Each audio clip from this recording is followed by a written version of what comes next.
ఖమ్మం జిల్లా కారేపల్లి మండలం పాటమీద గుంపు గ్రామంలో భూపట్టాల పంపిణీలో అవకతవకలు జరిగాయి.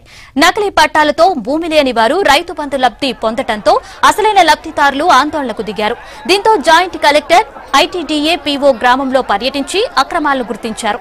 దీనిపై విచారణ జరుపుతున్న అధికారులు ఇవాళ ఊళ్ళో సభ నిర్వహించారు. సభకు వచ్చిన గిరిజన రైతులు తమకు పట్టాలిప్పించాలని డిమాండ్ చేస్తున్నారు. గతంలో ఉన్నతాధికారులకు ఫిర్యాదు చేసినా పట్టించుకోలేదని అంటున్నారు.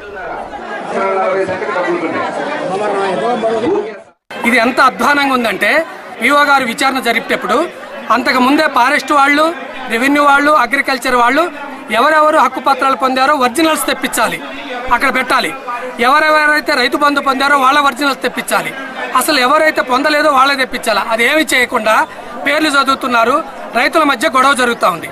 కానీ ఇక్కడ జరిగింది ఏంటంటే రెవెన్యూ వాళ్ళు వెరిఫికేషన్ చేయలే, అటవీ హక్కుల వాళ్ళు వెరిఫికేషన్ చేయలే, అగ్రికల్చర్ వాళ్ళు లిస్ట్ ఇచ్చామంటున్నారు. ఇక్కడ ఎంత అధ్వానంగా ఉందంటే 258 మంది హక్కుదారులుంటే 167 మందికి ఇచ్చారు. దాంట్లో అర్హులు కాదని ఫిర్యాదు వచ్చింది. ఇప్పుడు 50 సంవత్సరాల కంటే మేము సాగు చేసుకున్న భూమికి ఫారెస్ట్ వాళ్ళు అడుగు పెట్టడానికి వెళ్ళేదంటున్నారు.